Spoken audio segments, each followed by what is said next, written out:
അടുത്ത ചോദ്യം നോക്കിയേ, നിലവിലെ ഇന്ത്യയുടെ CAG ആരാണ്? നിലവിലെ ഇന്ത്യയുടെ CAG, അതായത് കൺട്രോളർ ആൻഡ് ഓഡിറ്റർ ജനറൽ ആര് എന്നാണ് ചോദ്യം. നമസ്കാരം, എല്ലാ പ്രിയപ്പെട്ട ഉദ്യോഗാർത്ഥി സുഹൃത്തുക്കൾക്കും എൻട്രിയുടെ പുതിയ ഒരു വീഡിയോ ക്ലാസ്സിലേക്ക് സ്വാഗതം. ഞാൻ രഞ്ജിത്താർ കരുനാഗപ്പള്ളി. നമ്മൾ ഇന്നത്തെ ക്ലാസ്സിൽ ഡിസ്കസ് ചെയ്യുന്ന ടോപ്പിക്ക് ആനുകാലിക സംഭവങ്ങളാണ്. നമുക്ക് എല്ലാവർക്കും അറിയാം, ഏതു മത്സര പരീക്ഷ എടുത്താലും ആനുകാലിക സംഭവങ്ങൾക്ക് അത്രയേറെ പ്രാധാന്യമുണ്ട്. അത് ഏത് നിലവാരത്തുള്ള പരീക്ഷ ആയിക്കോട്ടെ, 10th ലെവൽ ആയിക്കോട്ടെ, 12th ലെവൽ ആയിക്കോട്ടെ, ഡിഗ്രി നിലവാരം ആയിക്കോട്ടെ, ഏത് നിലവാരത്തിലുള്ള മത്സര പരീക്ഷകളിലും ആനുകാലിക സംഭവങ്ങൾ വളരെ ഇമ്പോർട്ടൻ്റ് ആയിട്ടുള്ള ഒരു ഘടകമാണ്. അതുകൊണ്ട് തന്നെ 2023 മുതൽ 24 വരെയുള്ള PSC ബുള്ളറ്റിനുള്ള പ്രധാനപ്പെട്ട ആനുകാലിക സംഭവങ്ങളും ഏറ്റവും ലേറ്റസ്റ്റ് ആയിട്ടുള്ള ആനുകാലിക സംഭവങ്ങളുമാണ് ഇന്നത്തെ ക്ലാസ്സിൽ നമ്മൾ ഡിസ്കസ് ചെയ്യുന്നത്. അപ്പൊ ക്ലാസ്സിന്റെ ആദ്യ അവസാനം കൃത്യമായി കാണുക. അതിനുശേഷം എൻട്രി നടത്തുന്ന പരീക്ഷ നിങ്ങൾ കൃത്യമായിട്ട് അറ്റൻഡ് ചെയ്യുക. വരാൻ പോകുന്ന മുഴുവൻ മത്സര പരീക്ഷകളിലും ഉന്നത റാങ്ക് നിങ്ങൾക്ക് ഉണ്ടാകട്ടെ എന്ന് ആത്മാർത്ഥമായി പ്രാർത്ഥിക്കുന്നു. നമ്മൾ നേരെ കണ്ടന്റിലേക്ക് പോവുകയാണ്. അപ്പൊ ആദ്യ ചോദ്യം ഇങ്ങനെയാണ്: ജലസംരക്ഷണത്തിൽ രാജ്യത്തെ, ഇന്ത്യയിലെ തന്നെ ആദ്യത്തെ മികച്ച പഞ്ചായത്തായി തിരഞ്ഞെടുക്കപ്പെട്ടത് ഏത് പഞ്ചായത്തിനെയാണ്? Option A Pullampara, option B Kaviyoor, option C Kayyur, option D Cheemeni. ഇത് 4 ഓപ്ഷൻ. അപ്പൊ ഇത് PSC ബുള്ളറ്റിനിലെ ഏറ്റവും ലേറ്റസ്റ്റ് PSC ബുള്ളറ്റിനിലെ നവംബറിലക്കത്തെ ഒരു പ്രധാനപ്പെട്ട കറണ്ട് അഫെയർ ആണ്. ജലസംരക്ഷണത്തിൽ ഈ രാജ്യത്തെ മികച്ച പഞ്ചായത്തായി തിരഞ്ഞെടുക്കപ്പെട്ടത് ഏതിനെയാണ്? ഓപ്ഷൻ എ പുല്ലമ്പാറയാണ് ആൻസർ ആയിട്ട് വരേണ്ടത്. അപ്പൊ നമുക്ക് വേണ്ടത് ഈ പറയുന്ന വസ്തുതയുമായി ബന്ധപ്പെട്ട് ഏറ്റവും പ്രധാനപ്പെട്ട ആനുകാലിക സംഭവമാണല്ലോ. ജലസംരക്ഷണത്തിൽ രാജ്യത്തെ മികച്ച പഞ്ചായത്തായി തിരഞ്ഞെടുക്കപ്പെട്ട പഞ്ചായത്ത് ഏതാണ്? ഈ പുല്ലമ്പാറ എന്നറിയപ്പെടുന്ന പഞ്ചായത്താണ്. അപ്പൊ അവിടെ ഒരു ക്വസ്റ്റ്യൻ ചോദിക്കും, ഈ പുല്ലമ്പാറ എന്നറിയപ്പെടുന്ന പഞ്ചായത്ത് കേരളത്തിൽ ഏത് ജില്ലയിലാണ് സ്ഥിതി ചെയ്യുന്നത്? തിരുവനന്തപുരം ജില്ലയിലാണ് പുല്ലമ്പാറ സ്ഥിതി ചെയ്യുന്നത്. അപ്പൊ അവിടെ കേരള PSC ഏറ്റവും പ്രാധാന്യം അർഹിക്കുന്ന ഒരു ചോദ്യമുണ്ട്. കേരളത്തിൽ നമുക്ക് എല്ലാവർക്കും അറിയാവുന്നതാണ്, 2 മാസം മുമ്പ് ഒരു വാർഡ് വിഭജനവുമായി ബന്ധപ്പെട്ട ഒരു ആനുകാലിക സംഭവങ്ങൾ ഉണ്ടായിരുന്നു. കേരളത്തിൽ വാർഡ് വിഭജനത്തിന് വേണ്ടി ഉപയോഗിച്ച ഒരു മൊബൈൽ ആപ്പ് ഉണ്ട്, അല്ലെങ്കിൽ ഒരു ആപ്പ് ഉണ്ട്. ആ ആപ്പിന്റെ പേര് ക്യൂ ഫീൽഡ് എന്നാണ്. അതൊന്ന് ഓർത്തു വെക്കണേ. കേരളത്തിൽ പുതിയതായി വാർഡ് വിഭജനത്തിന് ഉപയോഗിച്ച ആപ്പിന്റെ പേരെന്താ? അത് ക്യൂ ഫീൽഡ് എന്നാണ്. Q field. ഇനി 2011 ഈ പറയുന്ന ക്യൂ ഫീൽഡ് ആപ്പിൽ ഉപയോഗിച്ചത് 2011 ജനസംഖ്യ ആനുപാതികമായിട്ടുള്ള വാർഡ് വിഭജനമാണെന്ന് മാത്രം ഒന്ന് ഓർത്തു വെക്കണം. അപ്പൊ ജനസംഖ്യയുമായി ബന്ധപ്പെട്ട് നിങ്ങൾക്ക് അറിയാവുന്ന ചോദ്യങ്ങളൊക്കെ മനസ്സിൽ ഒന്ന് ഓർത്തു വെക്കണം. ഇന്ത്യയിൽ പ്രധാനമായിട്ടും കാനേഷുമാരി എന്നറിയപ്പെടുന്നതാണ് ജനസംഖ്യാ കണക്കെടുപ്പ്. അതൊക്കെ നിങ്ങൾക്ക് എല്ലാവർക്കും അറിയാവുന്നതാണ്. ജനസംഖ്യയെക്കുറിച്ചുള്ള പഠനത്തെ ഡെമോഗ്രഫി എന്ന പേരിൽ അറിയപ്പെടുന്നു. ഇന്ത്യയിൽ പ്രധാനമായിട്ടും 10 വർഷം കൂടുമ്പോഴായിരുന്നു ജനസംഖ്യാ കണക്കെടുപ്പ് നടന്നുകൊണ്ടിരുന്നത്. 5 വർഷം കൂടുമ്പോഴാണ് കാർഷിക ജനസംഖ്യ കണക്കെടുപ്പ് നടത്തുന്നത്. അതൊക്കെ ഒന്ന് ഓർത്തു വെക്കുക. കടുവകളുടെ സെൻസസ് നടപടി അറിയപ്പെടുന്ന പേര് പഗ് മാർക്ക് എന്നാണ്. ഓക്കെ, അപ്പൊ 2011 ജനസംഖ്യ ആനുപാതികമായിട്ടാണ് ഈ വാർഡ് വിഭജനം നിലവിൽ വന്നത്. നിലവിൽ ഗ്രാമപഞ്ചായത്തുകളുടെ എണ്ണം കഴിഞ്ഞ മത്സര പരീക്ഷയിൽ ഇത് സ്റ്റേറ്റ്മെന്റ് ആയിട്ടാണ് കൊടുത്തത്. സ്റ്റേറ്റ്മെന്റ് ആവാൻ ഒന്നും വേണ്ട. നിലവിൽ ഗ്രാമപഞ്ചായത്തുകളുടെ എണ്ണം 941 കേരളത്തിൽ. അപ്പൊ കേരളത്തിലെ ബ്ലോക്ക് പഞ്ചായത്തുകളുടെ എണ്ണം എത്രയാ? അത് 152. അപ്പൊ ഗ്രാമപഞ്ചായത്തുകളുടെ എണ്ണം ഉണ്ട്, ബ്ലോക്ക് പഞ്ചായത്തുകളുടെ എണ്ണം 152. നഗരസഭകൾ എത്രയാണ് ചോദിച്ചാൽ അത് 87 നഗരസഭകളാണുള്ളത്. കേരളത്തിൽ ആകെ എത്ര കോർപ്പറേഷനുകളുണ്ട്? 6 കോർപ്പറേഷനുകളാണ് കേരളത്തിലുള്ളത്. പ്രധാനപ്പെട്ട 6 കോർപ്പറേഷൻ. അതിൽ ഏറ്റവും പ്രധാനപ്പെട്ട ഒരു വ്യക്തിത്വമാണല്ലോ ആര്യ രാജേന്ദ്രൻ. രാജേന്ദ്രനുമായി ബന്ധപ്പെട്ട് ഏറ്റവും പ്രധാനപ്പെട്ട ഒരു ആനുകാലിക സംഭവമുണ്ട്. നമുക്ക് എല്ലാവർക്കും അറിയാവുന്ന ഷാങ്ഹായ് കോർപ്പറേഷന്റെ പുരസ്കാരം ഇന്ത്യയിലെ തന്നെ ഒരു നഗരസഭയ്ക്ക് ലഭിക്കുന്നത് തിരുവനന്തപുരം നഗരസഭയ്ക്കാണ്. അത് ആനുകാലിക സംഭവമായിട്ട് വരേണ്ടതാണ്. അപ്പൊ തിരുവനന്തപുരം കോർപ്പറേഷൻ മേയറായ ആര്യ രാജേന്ദ്രൻ പ്രതിനിധാനം ചെയ്യുന്ന വാർഡ് ഏത് വാർഡിൽ നിന്നാണ് ആര്യ രാജേന്ദ്രൻ മത്സരിച്ച് വിജയിച്ചു വന്നതെന്ന് ചോദിച്ചാൽ അത് മുടവൻമുകൾ എന്നറിയപ്പെടുന്ന വാർഡാണ്. അതൊന്ന് ഓർത്തു വെക്കണം. അപ്പൊ തിരുവനന്തപുരത്തെ നിലവിലെ കോർപ്പറേഷൻ മേയറിന്റെ പേര് ആര്യ രാജേന്ദ്രൻ ആണെന്ന് ഞാൻ പറയാതെ തന്നെ നിങ്ങൾക്കറിയാം. അവര് പ്രതിനിധാനം ചെയ്യുന്ന വാർഡ് ഏതാണ്? അത് മുടവൻമുകളാണ്. ഓക്കെ ആണ്. അടുത്ത മറ്റൊരു പ്രധാനപ്പെട്ട ആനുകാലിക PSC ബുള്ളറ്റിനിലെ ആനുകാലിക സംഭവമാണ് ഈ പറയുന്ന സുപ്രീം കോടതി. നമുക്ക് എല്ലാവർക്കും അറിയാം, ഇന്ത്യയുടെ പരമോന്നത കോടതി എന്നറിയപ്പെടുന്ന സുപ്രീം കോടതിയുമായി ബന്ധപ്പെട്ട് ചീഫ് ജസ്റ്റിസിന്റെ ഒരു ആനുകാലിക സംഭവമുണ്ട്. 2024 നവംബർ 11 സുപ്രീം കോടതിയുടെ ചീഫ് ജസ്റ്റിസ് ആയി ചുമതലയേറ്റ ജസ്റ്റിസ് സഞ്ജീവ് ഖന്ന എത്രാമത്തെ സുപ്രീം കോടതി ചീഫ് ജസ്റ്റിസ് ആണ് എന്നാണ് നമ്മുടെ ചോദ്യം. അപ്പൊ നമുക്ക് ഇതിലേക്ക് ആൻസറിലേക്ക് വരണം. Option A 50, option B 51, option C 49, option D 55. നിങ്ങൾ ഇത് വന്നാൽ, ഈ ഒരു ക്വസ്റ്റ്യൻ നിങ്ങൾ ഇങ്ങനെ വന്നാൽ നിങ്ങൾ ഉത്തരം ഏത് എഴുതും? 50 എഴുതുവോ, 51 എഴുതുവോ, 49 എഴുതുവോ, അതോ 55 എഴുതുവോ? ഇന്ത്യയുടെ പരമോന്നത കോടതി എന്നറിയപ്പെടുന്ന കോടതിയാണല്ലോ സുപ്രീം കോടതി. ഇന്ത്യയുമായി ബന്ധപ്പെട്ട് നമ്മൾ പഠിക്കുമ്പം ഇന്ത്യൻ ഭരണഘടനയുടെ സംരക്ഷകൻ എന്നറിയപ്പെടുന്നത്, ഇന്ത്യൻ ഭരണഘടനയുമായി ബന്ധപ്പെട്ട് ഇന്ത്യൻ ഭരണഘടനയുടെ കാവൽക്കാരൻ എന്നൊക്കെ അറിയപ്പെടുന്നത് സുപ്രീം കോടതിയാണല്ലോ. അപ്പൊ ആ സുപ്രീം കോടതിയുടെ ചീഫ് ജസ്റ്റിസായി ചുമതലയേറ്റ ജസ്റ്റിസ് സഞ്ജീവ് ഖന്ന എത്രാമത്തെ ചീഫ് ജസ്റ്റിസ് ആണെന്നാണ് ചോദ്യം. ആൻസർ ഓപ്ഷൻ ബി 51ാമത് ചീഫ് ജസ്റ്റിസ് ആണ്. അപ്പൊ ചില ആളുകൾ മനസ്സിൽ വിചാരിക്കും 50ാമത്തെ ചീഫ് ജസ്റ്റിസ് അല്ലയോ? 50ാമത്തെ അല്ല, 51ാമത്തെ ചീഫ് ജസ്റ്റിസ് ആണ് ആര്? ജസ്റ്റിസ് സഞ്ജീവ് ഖന്ന. അതൊന്ന് ഓർത്തു വെക്കണം. അപ്പൊ ഈ പറയുന്ന ഇന്ത്യൻ സുപ്രീം കോടതിയുമായി ബന്ധപ്പെട്ട് ഇന്ത്യയിലെ പ്രധാനപ്പെട്ട പരമോന്നത കോടതി എന്ന് വിശേഷിപ്പിക്കപ്പെടുന്ന സുപ്രീം കോടതിയുമായി ബന്ധപ്പെട്ട് പ്രധാനപ്പെട്ട PYQ ഒന്ന് ഓർത്തു വെക്കണേ. 1950 ജനുവരി 26-നാണ് സുപ്രീം കോടതി നിലവിൽ വന്നത്. നിങ്ങൾക്കറിയാം, അതൊന്ന് റിവൈസ് ചെയ്ത് വെക്കണം. ഈ സുപ്രീം കോടതി അറിയപ്പെടുന്ന 2 പേരുകളുണ്ട്. ഒന്ന് ഇന്ത്യൻ ഭരണഘടനയുടെ കാവൽക്കാരൻ, മറ്റൊന്ന് മൗലികാവകാശങ്ങളുടെ സംരക്ഷകൻ. ഏറ്റവും പ്രധാനപ്പെട്ടതാണ് ഇന്ത്യൻ ഭരണഘടനയുടെ കാവൽക്കാരൻ എന്നറിയപ്പെടുന്നത് സുപ്രീം കോടതിയാണ്. മൗലിക അവകാശങ്ങളുടെ സംരക്ഷകൻ എന്നറിയപ്പെടുന്നതും ആര് തന്നെ? സുപ്രീം കോടതി. അപ്പൊ കേരള PSC മത്സര പരീക്ഷയ്ക്ക് ഈ പറയുന്ന കാവൽക്കാരൻ എന്ന് വാക്കോടുകൂടി ചോദിക്കുന്ന കുറച്ച് ചോദ്യമുണ്ട്. ഒന്ന്, ഇന്ത്യൻ പൊതുഖജനാവിന്റെ കാവൽക്കാരൻ ആരാണ്? ഇന്ത്യൻ പൊതുഖജനാവിന്റെ കാവൽക്കാരൻ എന്നറിയപ്പെടുന്ന ആര്യ? നിങ്ങൾ അറിയാമെങ്കിൽ പറ. ഇന്ത്യൻ പൊതുഖജനാവിന്റെ കാവൽക്കാരൻ എന്നറിയപ്പെടുന്നത് CAG ആണ്. കൺട്രോളർ ആൻഡ് ഓഡിറ്റർ ജനറൽ ആണ്. അപ്പൊ നിലവിലെ CAG എന്ന് നിങ്ങൾക്ക് ഓർമ്മയുണ്ട്, സഞ്ജയ് മൂർത്തിയാണ്. അതൊക്കെ നമ്മൾ ക്ലാസ്സിൽ കണ്ടന്റ് ആയിട്ട് ഡിസ്കസ് ചെയ്യും. അതൊന്ന് ഓർത്തു വെക്കണേ. ഇന്ത്യൻ പൊതുഖജനാവിന്റെ കാവൽക്കാരൻ CAG ആണ്. ഇനി ഏറ്റവും പ്രധാനപ്പെട്ട ചോദ്യമുണ്ട്. ഇന്ത്യൻ ഭരണഘടനയുടെ കാവൽക്കാരൻ സുപ്രീം കോടതിയാണല്ലോ. ഇന്ത്യൻ മെറിറ്റ് സമ്പ്രദായത്തിന്റെ കാവൽക്കാരൻ എന്നറിയപ്പെടുന്നത്, ഇന്ത്യൻ മെറിറ്റ് സമ്പ്രദായത്തിന്റെ കാവൽക്കാരൻ എന്നറിയപ്പെടുന്നത് UPSC ആണ്. അവിടെയും പ്രധാനപ്പെട്ട ഒരു ആനുകാലിക സംഭവമുണ്ട്. UPSCയുടെ നിലവിലെ അധ്യക്ഷ പ്രീതി സുധനാണ്. അതൊക്കെ നമ്മൾ എടുത്തോളാം. ആ പ്രീതി സുധനുമായി ബന്ധപ്പെട്ട് പ്രധാനപ്പെട്ട വസ്തുതകളുണ്ട്.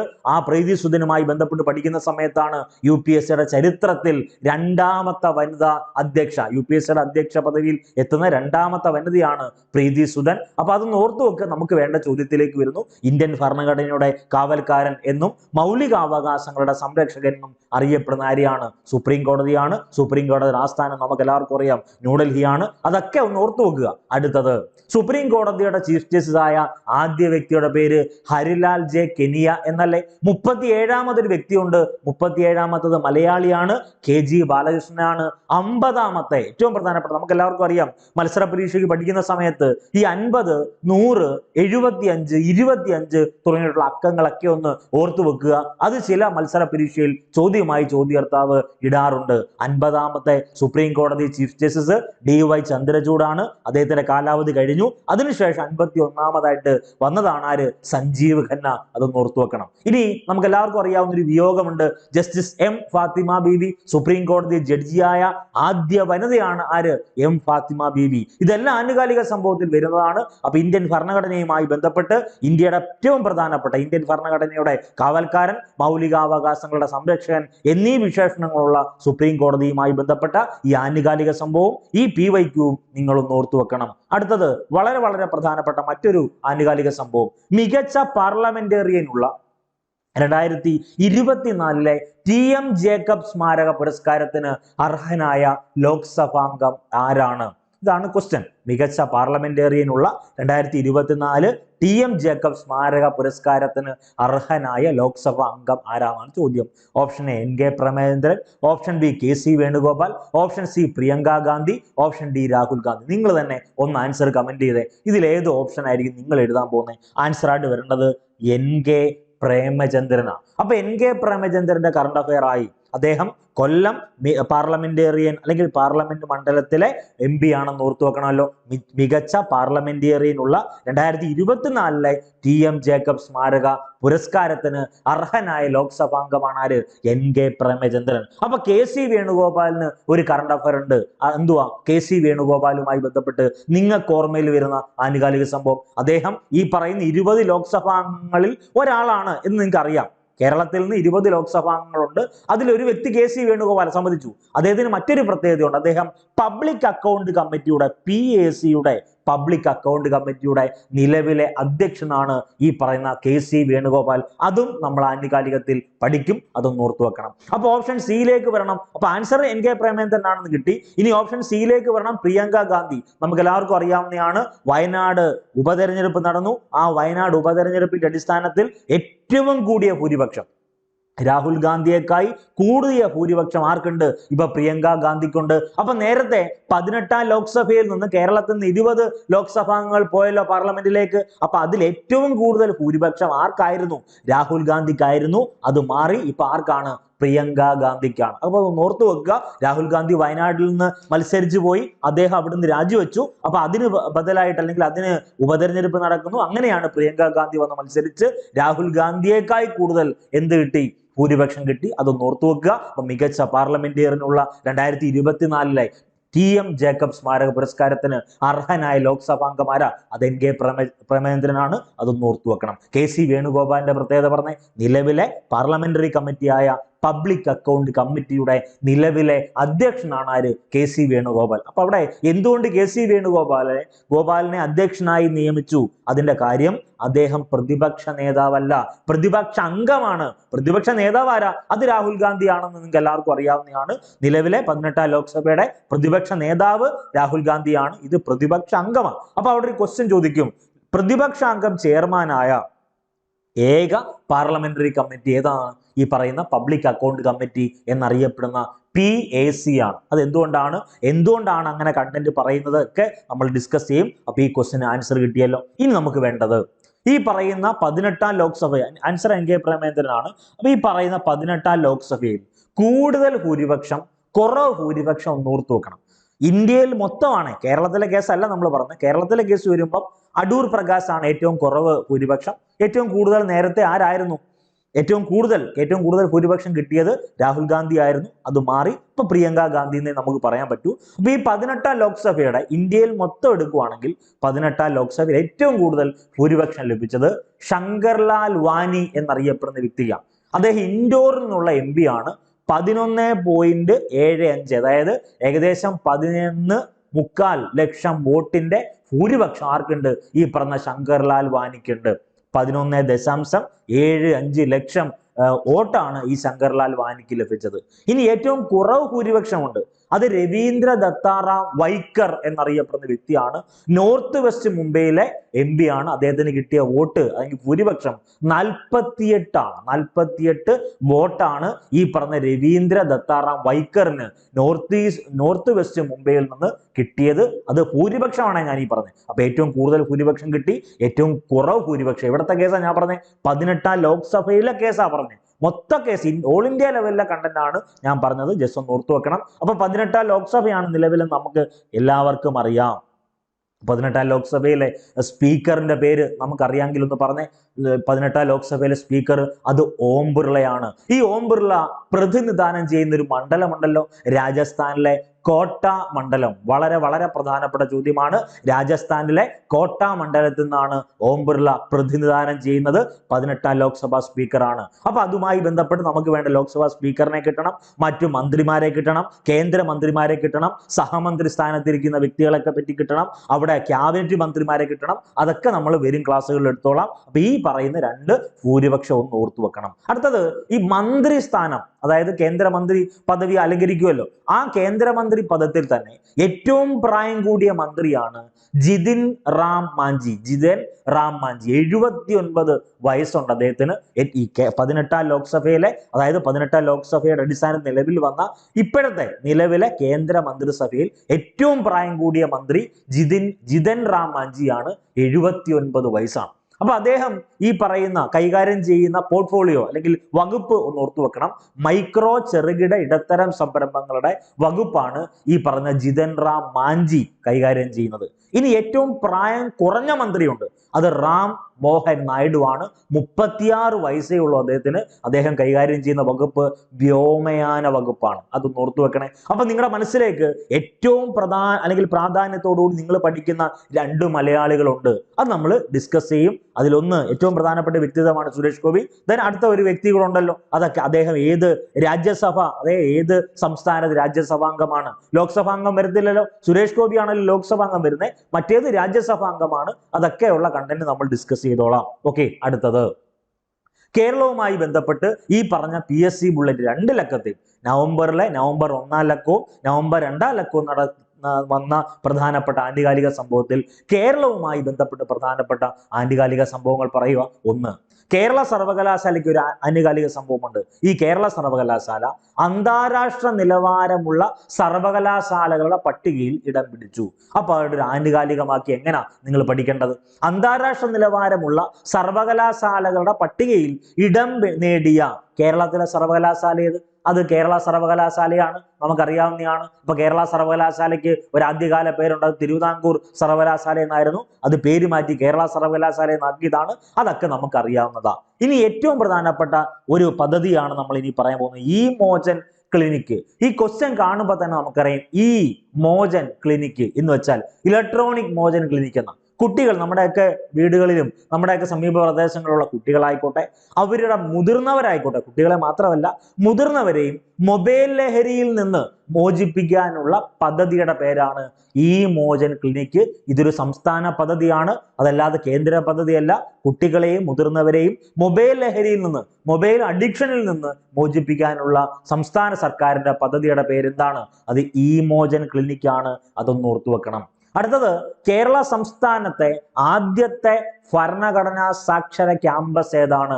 അതൊരു പ്രധാനപ്പെട്ട ചോദ്യമാണ്. അതൊന്ന് ഓർത്തു വെക്കണം. എവിടെ നിന്ന് ആനുകാലിക സംഭവങ്ങൾ ചോദിക്കുന്നു എന്ന് നമുക്കൊരു പിടുത്തമില്ല, നമ്മളെല്ലാം വായിക്കുക. അപ്പൊ അതിനോടൊപ്പം ഈ പറഞ്ഞ PSC ബുള്ളറ്റിനും വായിക്കുക, പ്രധാനപ്പെട്ട എൻട്രിയിൽ കൊടുത്തേക്കുന്ന PDF നോട്ട്, എൻട്രിയിൽ തരുന്ന ക്ലാസ്സുകൾ ഒക്കെ കാണുക. അപ്പൊ ഇതെല്ലാം നിങ്ങളുടെ റാങ്കിനെ നിർണ്ണയിക്കുക, നിങ്ങളുടെ റാങ്ക് ഏറ്റവും മുന്നിലേക്ക് പോകാൻ നിങ്ങളെ സഹായിക്കും. അപ്പൊ കേരള സംസ്ഥാനത്തെ ആദ്യത്തെ ഭരണഘടനാ സാക്ഷര ക്യാമ്പസ് അത് മാധവ കവി സ്മാരക ആർട്സ് ആൻഡ് സയൻസ് കോളേജ് ആണ്. അത് ഒന്ന് ഓർത്തു വെക്കണം. ഇനി ഈ പറയുന്ന PSC ബുള്ളറ്റിൽ കൊടുത്തേക്കുന്ന പ്രധാനപ്പെട്ട പുരസ്കാരങ്ങളാണ്. നമ്മൾ പറഞ്ഞല്ലോ, ഓരോ ടോപ്പിക്കും, അതായത് പ്രധാനപ്പെട്ട കേരളത്തിലെ പ്രധാനപ്പെട്ട സംഭവങ്ങൾ, പ്രധാനപ്പെട്ട പുരസ്കാരങ്ങൾ, പ്രധാനപ്പെട്ട പദവികൾ, പ്രധാനപ്പെട്ട നിയമനങ്ങൾ, ഇതൊക്കെ നമ്മൾ പറയുന്നുണ്ട്. അതെല്ലാം ഓരോ സ്ഥലത്ത് കിടക്കുന്ന PSC ബുള്ളറ്റിൻ അതെല്ലാം ക്രോഡീകരിച്ച് ഒരു ഹെഡിങ്ങിൽ നമ്മൾ കൊടുത്ത് പറഞ്ഞു തരുവാണ് പ്രധാന പുരസ്കാരങ്ങളുമായി ബന്ധപ്പെട്ട്. 1, ഫ്രാൻസിന്റെ ദേശീയ ചലച്ചിത്ര ബഹുമതിയായ സീസർ പുരസ്കാരത്തിന് അർഹയായത് ജൂലിയ റോബർട്ട് ആണ്. ഈ ജൂലിയ റോബർട്ടിന്റെ പ്രത്യേകത ഉണ്ട്, അവര് ഓസ്കാർ ജേതാവായ അമേരിക്കൻ നടി കൂടിയാണ്. ആര്? Julia Robert. ഫ്രാൻസിന്റെ ദേശീയ ചലച്ചിത്ര ബഹുമതിയായ സീസർ പുരസ്കാരത്തിന് അർഹയായത് 2024 ജൂലിയ റോബർട്ട് ആണ്. ഇനി 2024 PG ദേശീയ പുരസ്കാരം കിട്ടിയ വ്യക്തി പ്രൊഫസർ റോമില ഥാപ്പർ ആണ്. ഈ 2 പ്രധാനപ്പെട്ട പുരസ്കാരങ്ങൾ ഒന്ന് ഓർത്തു വെക്കണേ. 1 ജൂലിയ റോബർട്ടുമായി ബന്ധപ്പെട്ട പുരസ്കാരം, മറ്റൊരാള് പ്രൊഫസർ റോമില ഥാപ്പറുമായി ബന്ധപ്പെട്ട രണ്ടാമത്തെ കണ്ടന്റ്. ഈ 2 പുരസ്കാരങ്ങളും പ്രധാനപ്പെട്ടതാണ്. അടുത്തത് ഏറ്റവും പ്രധാനപ്പെട്ട കേരള സംസ്ഥാനവുമായി ബന്ധപ്പെട്ട ഒരു പുരസ്കാരം 2024 കേളപ്പജി പുരസ്കാര ജേതാവ്, അതായത് കേളപ്പനോടുള്ള അല്ലെങ്കിൽ കേളപ്പൻ എന്നറിയപ്പെടുന്ന 1930 കേരളത്തിൽ ഉപ്പ് സത്യാഗ്രഹം നയിച്ച, ഗ്രാമദീപം എന്ന മാസിക സ്ഥാപിച്ച, കേരള ഗാന്ധി എന്നറിയപ്പെടുന്ന കേളപ്പനെ അനുസ്മരിച്ചുകൊണ്ട് 2024 ആ ഒരു പുരസ്കാരമാണ് കേളപ്പജി പുരസ്കാരം. 2024 കേളപ്പജി പുരസ്കാര ജേതാവ് PV ചന്ദ്രനാണ്. ഈ PV ചന്ദ്രന്റെ പ്രത്യേകത, മാതൃഭൂമി പത്രം നമുക്ക് എല്ലാവർക്കും അറിയാം, 2023 100ാം വാർഷികം ആഘോഷിച്ച മലയാള പത്രമാണല്ലോ മാതൃഭൂമി. 2023 അതായത് 1913 നമുക്ക് വേണ്ട ഏറ്റവും പ്രധാനപ്പെട്ട, നമുക്ക് എല്ലാവർക്കും അറിയാവുന്ന കണ്ടന്റാണ് ഞാൻ ഈ പറയുന്നത്.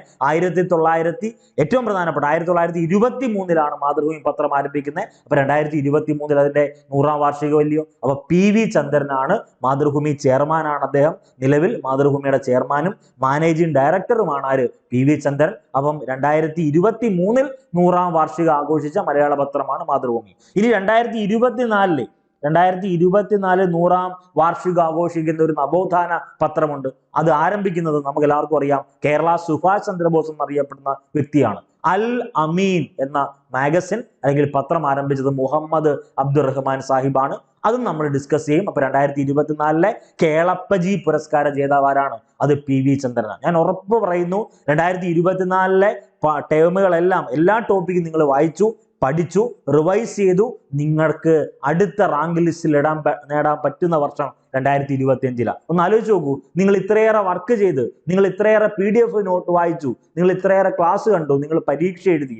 ഇനി നിങ്ങൾക്ക് റിസൾട്ടിന്റെ കാലമാണ്. 2025 ആ റിസൾട്ടിന്റെ കാലമായിട്ട് മാറുക തന്നെ ചെയ്യും. കാരണം അത്രയേറെ നിങ്ങൾ വർക്ക് ചെയ്തു, അത്രയേറെ നിങ്ങൾ എഫേർട്ട് ഇട്ടു, നിങ്ങൾ അത്രയേറെ ക്ഷമയോടുകൂടി നിന്നു. 2025 നിങ്ങളുടെ വർഷമാണെന്നേ. അപ്പൊ നമുക്ക് വേണ്ട പ്രധാനപ്പെട്ട ചോദ്യം അടുത്തത്, times of Oman life time achievement award 2024 times of Oman life time achievement award കിട്ടിയത് KN ആനന്ദകുമാറിനാണ്. മറ്റൊരു പ്രധാനപ്പെട്ട ചോദ്യം, ഇതൊന്ന് ഓർത്തു വെക്കുക, വളരെ വളരെ പ്രധാനപ്പെട്ട ചോദ്യമാണ്. 2024 ലളിതാംബിക അന്തർജന സാഹിത്യ പുരസ്കാര ജേതാവ് സന്ധ്യ ജയേഷ് പുളിമാത്ത് എന്നറിയപ്പെടുന്ന വ്യക്തിക്കാണ്.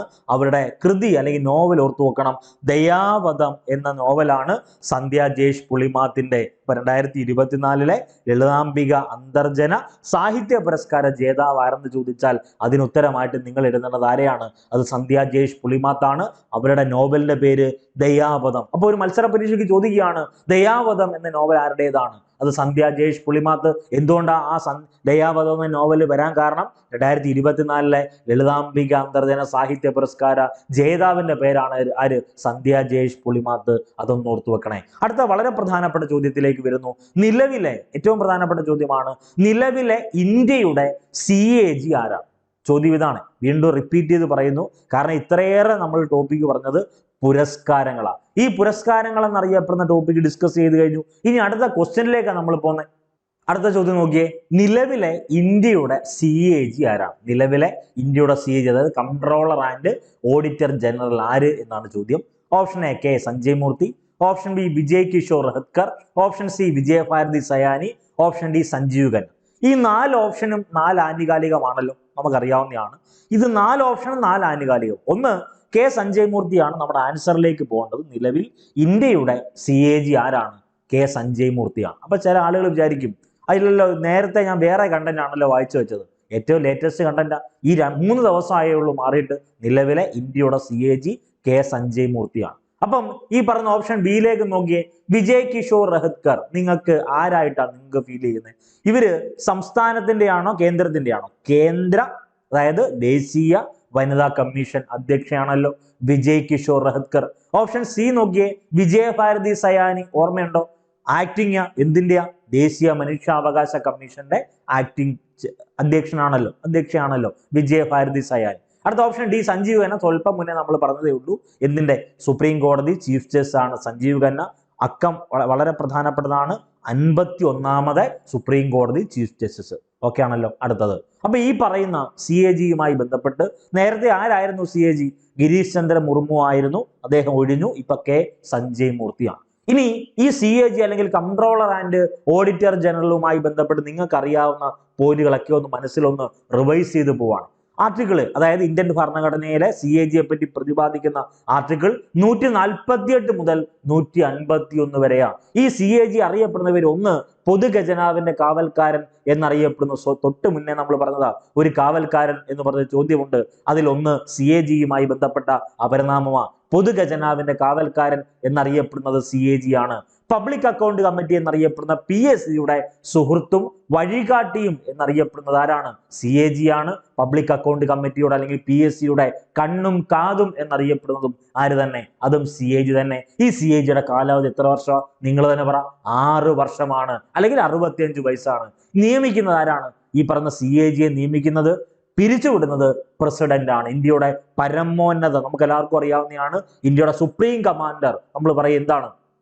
ഇന്ത്യയിൽ തുല്യരിൽ ഒന്നാമൻ എന്നറിയപ്പെടുന്ന ഏറ്റവും പ്രധാനപ്പെട്ട വ്യക്തിത്വമായ പ്രസിഡന്റ് രാഷ്ട്രപതിയാണ് CAG നിയമിക്കുന്നത്. ഒന്ന് ഓർത്തു വെക്കുക, ഇന്ത്യയിൽ ആദ്യത്തെ CAGയുടെ പേര് നരഹരി റാവു എന്ന. ഇത്രയും കണ്ടന്റ് എന്തുകൊണ്ട് പറയുന്നത് ചോദിച്ചാൽ, ഇപ്പോഴത്തെ മത്സര പരീക്ഷയിൽ ആനുകാലികം ചോദിക്കുമ്പോൾ പോലും തന്നെ ഈ പറയുന്ന ആനുകാലിക സംഭവവുമായി ബന്ധപ്പെട്ട പഴയ കാര്യങ്ങൾ ചോദിക്കുന്നുണ്ട്. അതുകൊണ്ട് തന്നെ ഒറ്റ ക്ലാസ്സിൽ ഒറ്റ കണ്ടന്റ് കിട്ടുമ്പോൾ ഇതെല്ലാം റിവൈസ് ചെയ്യുക, നമ്മൾ ഓർത്തു വെച്ച കാര്യങ്ങൾ ഒന്ന് റിവൈസ് ചെയ്യുക എന്ന് മാത്രമേ ഞാൻ ഉദ്ദേശിക്കുന്നുള്ളൂ. അപ്പൊ നിലവിലെ CAG ആരാണ്? K. സഞ്ജയ് മൂർത്തിയാണ്. അടുത്തത് കേരളവുമായി ബന്ധപ്പെട്ട പ്രധാനപ്പെട്ട ആനുകാലിക വിവരങ്ങളിലേക്ക് പോവാം. ഒന്ന്, കേരള ഹൈക്കോടതിയുമായി ബന്ധപ്പെട്ട ഒരു ആനുകാലിക സംഭവമുണ്ട്. കേരള ഹൈക്കോടതിയിലെ നിലവിലെ ചീഫ് ജസ്റ്റിസ് ഒരു ആനുകാലിക സംഭവമാണ്. അതുകൂടാതെ ഇന്ത്യയിലുമായി ബന്ധപ്പെട്ട ഏറ്റവും പ്രധാനപ്പെട്ട ഒരു നിരീക്ഷണം കേരള ഹൈക്കോടതി വരുത്തിയിട്ടുണ്ട് അല്ലെങ്കിൽ ചെയ്തിട്ടുണ്ട്. അതുമായി ബന്ധപ്പെട്ട കണ്ടന്റാ പറയാൻ പോകുന്നത്. മാധ്യമ സ്വാതന്ത്ര്യം നമുക്ക് എല്ലാവർക്കും അറിയാവുന്നതാണ്. എന്ത് മാധ്യമങ്ങളെ അറിയപ്പെടുന്നത് അല്ലെങ്കിൽ പ്രസ്സിനെ അറിയപ്പെടുന്നത് എങ്ങനെയാണ്? ഫോർത്ത് എസ്റ്റേറ്റ് എന്നറിയപ്പെടുന്നത് പ്രസ്സാണല്ലോ. മാധ്യമ സ്വാതന്ത്ര്യം ഇന്ത്യൻ ഭരണഘടന ഉറപ്പ് നൽകുന്ന മൗലികാവകാശത്തിന്റെ ഭാഗമാണ്. അത് നിയന്ത്രിക്കാനാകില്ല എന്ന് നിരീക്ഷിച്ച ഹൈക്കോടതിയാണ് കേരള ഹൈക്കോടതി. കേരള ഹൈക്കോടതിയുമായി ബന്ധപ്പെട്ട് നമുക്കറിയാവുന്ന ഏറ്റവും പ്രധാനപ്പെട്ട ടേമാണ് ഈ ഏറ്റവും ലേറ്റസ്റ്റ് കറണ്ട് അഫെയർ. അപ്പൊ നമുക്ക് മറ്റ് കറണ്ട് അഫെയറുകളൊക്കെ ഒന്ന് ഓർമ്മയിൽ ഒന്ന് റിവൈസ് ചെയ്യാം. കേരള ഹൈക്കോടതിയുമായി ബന്ധപ്പെട്ട് ഇന്ത്യ മഹാരാജ്യത്ത് ഇന്ത്യയിൽ ആദ്യമായിട്ട് കേസുകൾ കൈകാര്യം ചെയ്യാൻ വേണ്ടി ആപ്പ് സംവിധാനം കൊണ്ടുവന്ന ഹൈക്കോടതി കേരള ഹൈക്കോടതിയാണ്. അതൊന്ന് ഓർത്തു വെക്കുക. ഏറ്റവും പ്രധാനപ്പെട്ട ചോദ്യമാണ്, അത് വളരെ ഇമ്പോർട്ടന്റ് ആണ്, അതൊന്ന് ഓർത്തു വെക്കുക. ഓക്കെ, അടുത്തത് കേരള ഡിജിറ്റൽ സർവകലാശാലയുമായി ബന്ധപ്പെട്ട്, നേരത്തെ കേരള സർവകലാശാലയുമായി ബന്ധപ്പെട്ട ഒരു ആനുകാലിക സംഭവം പറഞ്ഞു. ഇനി നമ്മൾ പറയാൻ പോകുന്ന കേരള ഡിജിറ്റൽ സർവകലാശാലയുമായി ബന്ധപ്പെട്ട് കുഴിബോംബ് കണ്ടുപിടിക്കാൻ സഹായിക്കുന്ന ഏകലവ്യ എന്ന് പേരിട്ട ഡ്രോൺ വികസിപ്പിച്ചത് കേരളത്തിലെ ഏത് സർവകലാശാലയാണ്? അത് കേരള ഡിജിറ്റൽ സർവകലാശാലയാണ്. അതൊന്ന് ഓർത്തു വെക്കുക. അപ്പൊ നേരെ തിരിച്ച് ഇങ്ങനെയും ചോദിക്കാം, കുഴിബോംബ് കണ്ടുപിടിക്കാൻ കേരള ഡിജിറ്റൽ സർവകലാശാല വികസിപ്പിച്ച ഡ്രോണിന്റെ പേരെന്ത് എന്നും ചോദിച്ചൂടെ? ഉത്തരം ഏകലവ്യയാണ്. അടുത്ത മറ്റൊരു പ്രധാനപ്പെട്ട ആനുകാലിക സംഭവം, UN ഷാങ്ഹായ് ഗ്ലോബൽ പുരസ്കാരം 2024 നേടിയ കേരളത്തിലെ കോർപ്പറേഷൻ ഏതാണ്? ഉത്തരം തിരുവനന്തപുരം കോർപ്പറേഷൻ ആണ്. ഇന്ത്യയിൽ നിന്ന് തന്നെ ഈ പുരസ്കാരം നേടുന്ന ആദ്യ നഗരം ഏതാണ്? അത് തിരുവനന്തപുരം. ഏറ്റവും പ്രധാനപ്പെട്ട ആനുകാലിക സംഭവമാണ്. നമ്മൾ നേരത്തെ തിരുവനന്തപുരം കോർപ്പറേഷനുമായി ബന്ധപ്പെട്ട ഒരു പോയിന്റ് പറഞ്ഞു. തിരുവനന്തപുരം കോർപ്പറേഷനുമായി ബന്ധപ്പെട്ട് തിരുവനന്തപുരം കോർപ്പറേഷൻ മേയർ ആര്യ രാജേന്ദ്രനാണ്. ആര്യ രാജേന്ദ്രൻ പ്രതിദാനം ചെയ്യുന്ന മണ്ഡലം മുടവൻമുകളാണെന്ന് ഓർത്തു വെക്കുക. അപ്പൊ UN ഷാങ്ഹായ് ഗ്ലോബൽ പുരസ്കാരം 2024 നേടിയ കേരളത്തിലെ കോർപ്പറേഷൻ ഏതാണ്? അത് തിരുവനന്തപുരം കോർപ്പറേഷൻ ആണ്. ഒന്ന് ഓർത്തു വെക്കണേ. അപ്പൊ നേരത്തെ പറഞ്ഞ കാര്യം തന്നെയാണ്, വീണ്ടും റിവൈസ് ചെയ്യുന്നില്ല. അടുത്ത മറ്റൊരു ചോദ്യം, 2025 ജനുവരി 20-ന്, അതായത് വരാൻ പോകുന്നതേ ഉള്ളൂ, അതിന് മുന്നോടിയായിട്ട് നമ്മൾ പറയുക, അതായത് അമേരിക്കയുടെ പുതിയ പ്രസിഡന്റായി അധികാരമേൽക്കുന്ന ഡൊണാൾഡ് ട്രംപ് അധികാരമേൽക്കുന്ന 2025 ജനുവരി 20-നാണ്. അത് അദ്ദേഹം ഈ പറയുന്ന അമേരിക്കയുടെ പ്രസിഡന്റായി അധികാരമേൽക്കുന്ന ഡൊണാൾഡ് ട്രംപ് അമേരിക്കയുടെ എത്രാമത്തെ പ്രസിഡന്റ് ആണ് എന്നാണ് ചോദ്യം. Option A 41, option B 47, option C 50, option D 55. Answer ആയിട്ട് വരേണ്ടത് ഓപ്ഷൻ ബി 47 ആണ്. അപ്പൊ നമുക്ക് വേണ്ട ചോദ്യത്തിലേക്ക് വരുന്നു. ഈ പറയുന്ന ഡൊണാൾഡ് ട്രംപിന് എന്തെങ്കിലും പ്രത്യേകത ഉണ്ടോ? ഉണ്ടല്ലോ. ഒന്ന്, അമേരിക്കയുടെ പുതിയ ആരാണ്? പ്രസിഡന്റ് ആണ് ഡൊണാൾഡ് ട്രംപ്. അമേരിക്കയുടെ 47ാമത്തെ പ്രസിഡന്റ് ആണ് ഡൊണാൾഡ് ട്രംപ്. ഓക്കെ, ഇനി അമേരിക്കൻ പതാകയുമായി ബന്ധപ്പെട്ട് ഈ 50-ന് ഒരു പ്രത്യേകതയുണ്ട്. ഓർമ്മയുണ്ടോ? അമേരിക്കൻ പതാകയിലെ നക്ഷത്രങ്ങളുടെ എണ്ണമാണ് 50 രാജ്യങ്ങളെയാണ് ഇത് അതായത് സംസ്ഥാനങ്ങളെയാണ്, രാജ്യങ്ങളെയല്ല, 50 സംസ്ഥാനങ്ങളെയാണ് ഈ 50 സ്റ്റാർ റെപ്രസെന്റ് ചെയ്യുന്നത്. അതൊന്ന് ഓർത്തു വെക്കുക. ഇനി ഈ പറഞ്ഞ ഡൊണാൾഡ് ട്രംപുമായി ബന്ധപ്പെട്ട് പ്രത്യേകത ഒന്ന്, US പ്രസിഡന്റ്, അമേരിക്കൻ പ്രസിഡന്റ് ആകുന്ന ഏറ്റവും പ്രായം കൂടിയ ആളാണ് ആര്? Donald Trump. 78 വയസ്സുണ്ട് അദ്ദേഹത്തിന്. അടുത്തത് 130 വർഷത്തിന് ശേഷം തുടർച്ചയായി അല്ലാതെ വീണ്ടും പ്രസിഡന്റ് സ്ഥാനത്തെത്തുന്ന വ്യക്തി ഡൊണാൾഡ് ട്രംപ് ആണ്. ഈ ഡൊണാൾഡ് ട്രംപിനെതിരെ ഒരു സ്ഥാനാർത്ഥി ഉണ്ടായിരുന്നല്ലോ, എതിർ സ്ഥാനാർത്ഥി കമല ഹാരിസ്, ഇന്ത്യൻ വംശജയാണ്. അവര് പ്രതിദാനം ചെയ്യുന്ന പാർട്ടി ഡെമോക്രാറ്റിക് പാർട്ടിയാണ്. അതുകൂടി ഒന്ന് ഓർത്തു വെക്കണം. അപ്പൊ ഈ പറയുന്ന അമേരിക്കയുമായി ബന്ധപ്പെട്ട് അമേരിക്കയുടെ പ്രസിഡന്റിനെ കിട്ടി, ഇനി ഓരോ സംവിധാനങ്ങളുമായി ബന്ധപ്പെട്ട് അമേരിക്കയുടെ ഓരോ പോർട്ട്ഫോളിയോ, ഓരോ പദവികളിൽ വരുന്ന വ്യക്തികളെ പറ്റിയൊക്കെ ഒന്ന് വായിച്ചു വെച്ചേക്കുക. വരാൻ പോകുന്ന മത്സര പരീക്ഷയിൽ ഏറ്റവും പ്രാധാന്യം അർഹിക്കുന്ന ചോദ്യം ഞാൻ പറഞ്ഞു തന്നു. അമേരിക്കയുടെ എത്രാമത്തെ പ്രസിഡന്റ് ആണ് ഡൊണാൾഡ് ട്രംപ്? നിലവിൽ 47ാമത്തെ പ്രസിഡന്റ് ആണ്. ഒന്ന് ഓർത്തു വെക്കണം. ഇനി ഏറ്റവും പ്രധാനപ്പെട്ട രണ്ട് പ്രധാനപ്പെട്ട ആനുകാലിക സംഭവമാണ് സയൻസ് ആൻഡ് ടെക്നോളജിയുമായി ബന്ധപ്പെട്ട് ആ PSC ബുള്ളറ്റിൽ കൊടുത്തേക്കുന്നത്. ഒന്ന്, സൗരയൂഥത്തിന് പുറത്ത് ഭൂമിയേക്കാൾ 5 ഇരട്ടി വലുപ്പവും 60 ഇരട്ടി ഭാരമുള്ള ഒരു ഗ്രഹത്തെ കണ്ടെത്തിയിരിക്കുകയാണ് ഇന്ത്യൻ ശാസ്ത്രജ്ഞർ. അവരിട്ട പേര് TOI 6651 ഈ ഗ്രഹത്തിന്റെ പേര്. അപ്പൊ ഏറ്റവും പ്രധാനപ്പെട്ട ആനുകാലിക സംഭവമാണ് സൗരയൂഥത്തിന് പുറത്ത് ഭൂമിയേക്കാൾ 5 ഇരട്ടി വലുപ്പവും 60 ഇരട്ടി ഭാരവുമുള്ള ഗ്രഹം കണ്ടെത്തിയിരിക്കുന്നു ഇന്ത്യൻ ശാസ്ത്രജ്ഞർ. അവരിട്ട പേര് TOI 6651 എന്നാണ്. അടുത്തത് ഏറ്റവും പ്രധാനപ്പെട്ട ആനുകാലിക സംഭവം, ലോകത്തിൽ ഏറ്റവും വേഗതയുള്ള റോബോട്ട് എന്ന ഖ്യാതി സ്വന്തമാക്കിയ ഒരു റോബോട്ട് ഉണ്ട്. ആ റോബോട്ടിന്റെ പേര് Star-1 എന്നാണ്. ഈ Star-1 എന്നറിയപ്പെടുന്ന റോബോട്ടിനെ പുറത്തിറക്കിയ ചൈനീസ് കമ്പനിയുടെ പേര് റോബോട്ട് ഇറ എന്നാണ്. അതൊന്ന് ഓർത്തു വെക്കണേ. അപ്പൊ Star-1ന്റെ പ്രത്യേകത എന്താ? റോബോട്ടുമായി ബന്ധപ്പെട്ട് ലോകത്തിലെ തന്നെ ഏറ്റവും വേഗമുള്ള റോബോട്ടാണ് Star-1. ഈ Star-1 എന്ന റോബോട്ട് പുറത്തിറക്കിയ ചൈനീസ് കമ്പനിയുടെ പേര് റോബോട്ട് ഇറ എന്നാണ്. ആർട്ടിഫിഷ്യൽ ഇന്റലിജൻസുമായി ബന്ധപ്പെട്ടൊരു ക്വസ്റ്റ്യൻ നിങ്ങൾക്ക് ചോദിക്കുന്ന സമയത്ത് നമുക്ക് മനസ്സിലാക്കേണ്ട ഓരോ ചോദ്യങ്ങൾ, ബിയാട്രിസ് ഓർത്തു വെക്കണം, സൈറ ഓർത്തു വെക്കണം, മീനെ ഓർത്തു വെക്കണം. അങ്ങനെ ധാരാളം AI-യുമായി ബന്ധപ്പെട്ട ആർട്ടിഫിഷ്യൽ ഇന്റലിജൻസുമായി ബന്ധപ്പെട്ട കണ്ടന്റ് ഉണ്ട്. അതൊക്കെ ഒന്ന് ഓർത്തു വെക്കുക. അടുത്തത് 2024 ഇന്ത്യയിൽ ഏറ്റവും മികച്ച ബാങ്കായി തെരഞ്ഞെടുത്തത് ഏതാണ്? 2024 ഇന്ത്യയിൽ ഏറ്റവും മികച്ച ബാങ്കായി തിരഞ്ഞെടുത്തത് ഏത് ബാങ്കാണ്? Option A SBI, option B Punjab National Bank, option C Kerala bank, option D Kerala Gramin bank. ഇനി ഒരു ബാങ്ക് കൂടെ ഞാൻ പറയാണ്, ഫെഡറൽ ബാങ്ക്. ഫെഡറൽ ബാങ്കിന്റെ പ്രത്യേകത എന്ത്?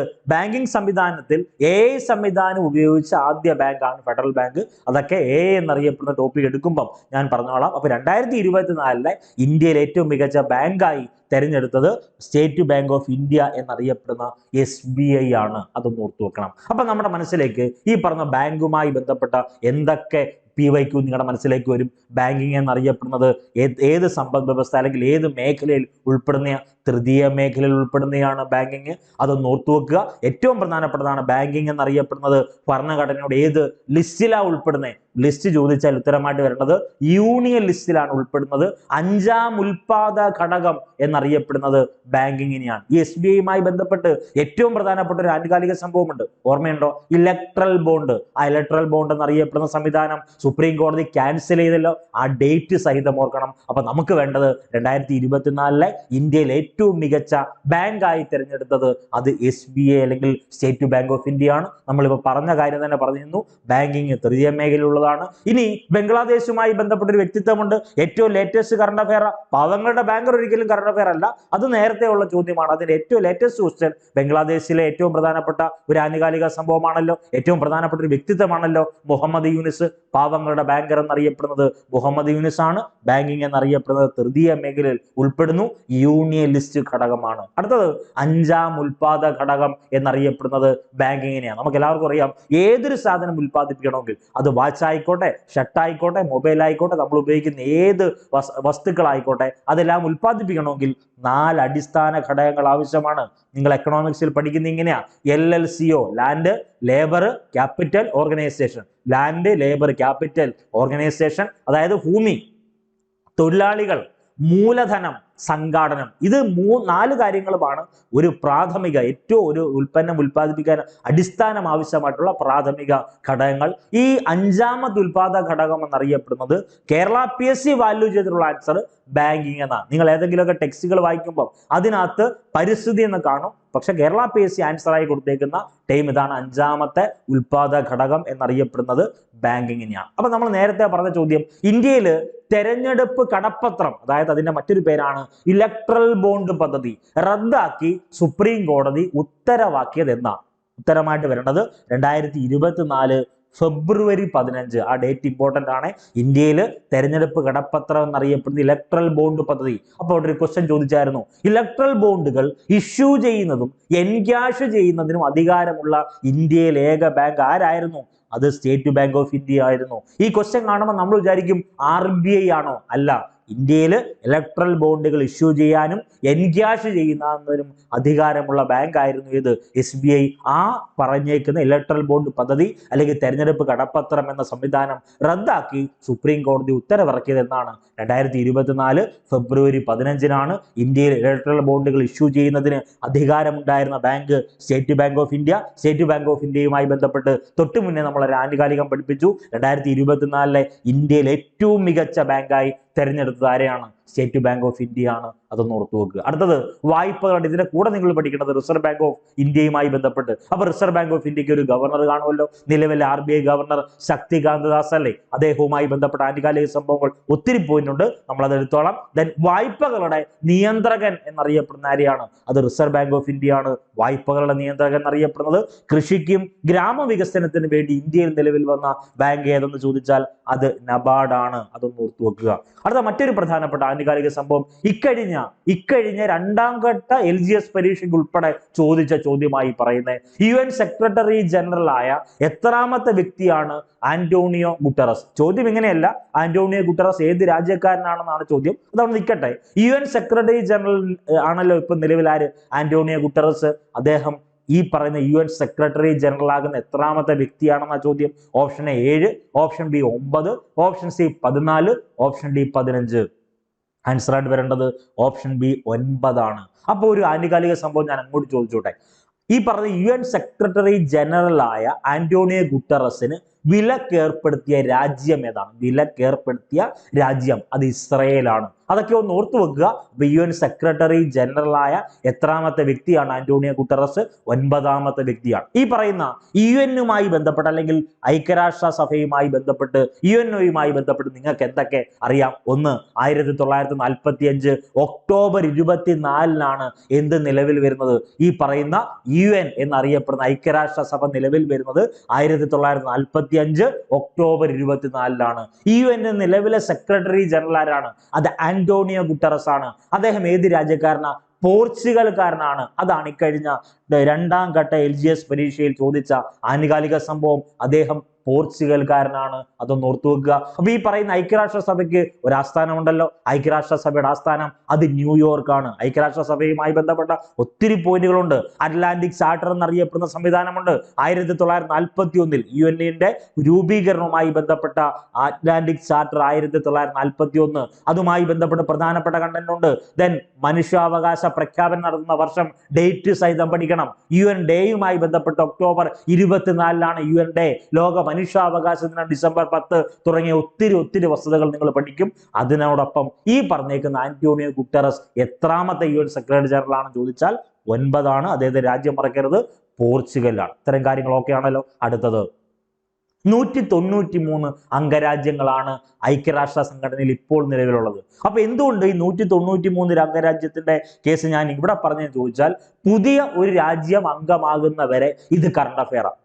ഐക്യരാഷ്ട്ര സംഘടനയോട് അല്ലെങ്കിൽ UN 193ാമത്തെ അംഗരാജ്യമാണ് സൗത്ത് സുഡാൻ. അപ്പൊ സൗത്ത് സുഡാന് ഒരു തലസ്ഥാനമുണ്ടല്ലോ. എന്തുവാ? ജുബ്ബ. മറക്കല്ല, ജുബ്ബയാണ്. ഒന്ന് ഓർത്തു വെക്കണം. ഇനി ഏറ്റവും പ്രധാനപ്പെട്ട ലോകത്തിലെ ഒരു പ്രധാനപ്പെട്ട സംഘടനയാണല്ലോ NATO, North Atlantic Treaty organisation.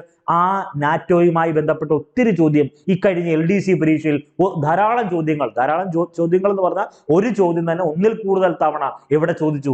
LDCയുടെ 1ാം ഘട്ടമോ 2ാം ഘട്ടമോ ഒക്കെ ചോദിച്ചില്ലേ? അപ്പൊ അതും ഒന്ന് പഠിച്ചു വെച്ചേക്കണം. 1949 ഏപ്രിൽ 4 എന്ത് നിലവിൽ വന്നത്? നാറ്റോ എന്നറിയപ്പെടുന്ന നോർത്ത് അറ്റ്ലാന്റിക് ട്രീറ്റി ഓർഗനൈസേഷൻ നിലവിൽ വന്നത്. നിലവിലെ സെക്രട്ടറി ജനറൽ ആരാണ്? അത് മാർക്ക് റൂട്ടെയാണ്.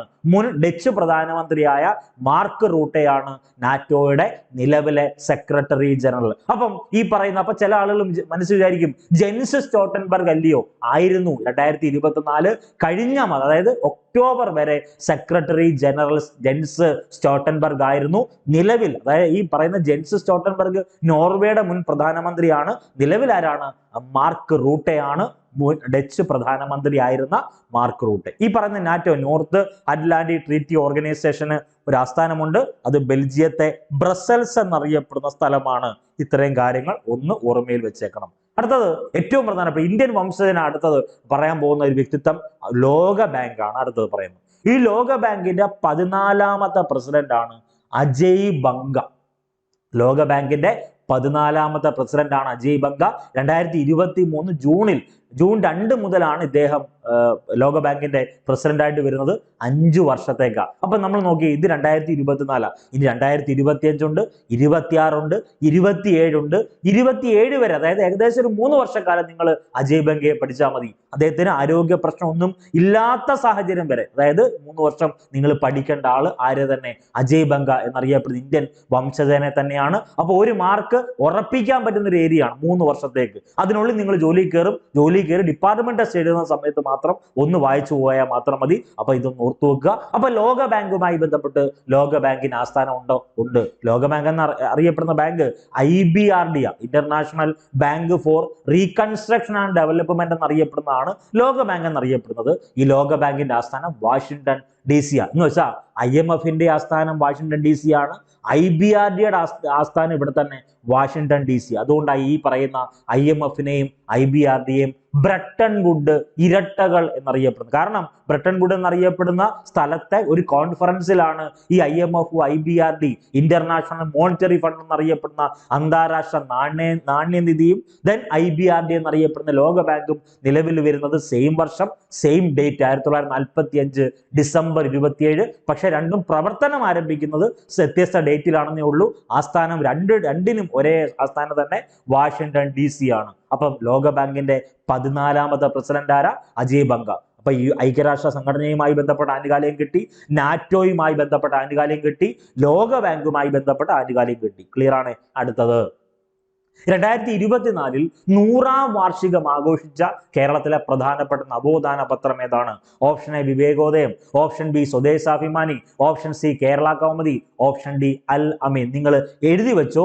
നിങ്ങൾ എഴുതാൻ പോകുന്ന മത്സര പരീക്ഷ ഏതുമായിക്കോട്ടെ, അത് 4th ലെവൽ LGS ആയിക്കോട്ടെ, 10th ലെവൽ പ്രിലിംസ് ആയിക്കോട്ടെ, മെയിൻസ് ആയിക്കോട്ടെ, വരാൻ പോകുന്ന മത്സര പരീക്ഷയിൽ ഉറപ്പായിട്ടും വൈക്കം സത്യാഗ്രഹവുമായി ബന്ധപ്പെട്ട ഒരു ക്വസ്റ്റ്യൻ കാണും. കാരണം വൈക്കം സത്യാഗ്രഹത്തിന്റെ 100ാം വാർഷികം 2024 ആഘോഷിച്ചു. അതുകൊണ്ട് തന്നെ അതൊരു ചോദ്യമായി വരും. നിങ്ങൾ എഴുതാൻ പോകുന്ന മത്സര പരീക്ഷ ഏതെങ്കിലും, അതായത് ഇന്ന പരീക്ഷ എന്ന് പറഞ്ഞില്ല, നിങ്ങൾ ഇനി അടുത്ത് എഴുതാൻ പോകുന്ന ഏതെങ്കിലും പരീക്ഷയിൽ അൽ അമീനുമായി ബന്ധപ്പെട്ടോ അല്ലെങ്കിൽ അൽ അമീന്റെ സ്ഥാപകനായ മുഹമ്മദ് അബ്ദുറഹ്മാൻ സാഹിബുമായി ബന്ധപ്പെട്ടോ ഒരു ചോദ്യം കാണും ഉറപ്പ്. കാരണം ഈ പറയുന്ന അൽ അമീനാണ് 2024 100ാം വാർഷികം ആഘോഷിച്ച കേരളത്തിലെ പ്രധാനപ്പെട്ട നവോത്ഥാന പത്രം. അത് അൽ അമീനാണ്. അൽ അമീൻ എന്നറിയപ്പെടുന്ന പത്രം ആരംഭിച്ചത് മുഹമ്മദ് അബ്ദുറഹ്മാൻ സാഹിബാണ്. കേരള സുഭാഷ് ചന്ദ്രബോസ് എന്നറിയപ്പെടുന്നത് മുഹമ്മദ് അബ്ദുറഹ്മാൻ സാഹിബാണ്. 1930 ഉപ്പ് സത്യാഗ്രഹം ബേപ്പൂർ അല്ലെങ്കിൽ കോഴിക്കോട്, രണ്ടും ഒരു സ്ഥലത്ത് തന്നെ, ബേപ്പൂർ അല്ലെങ്കിൽ കോഴിക്കോട് എന്ന് സംഘടിപ്പിച്ചത്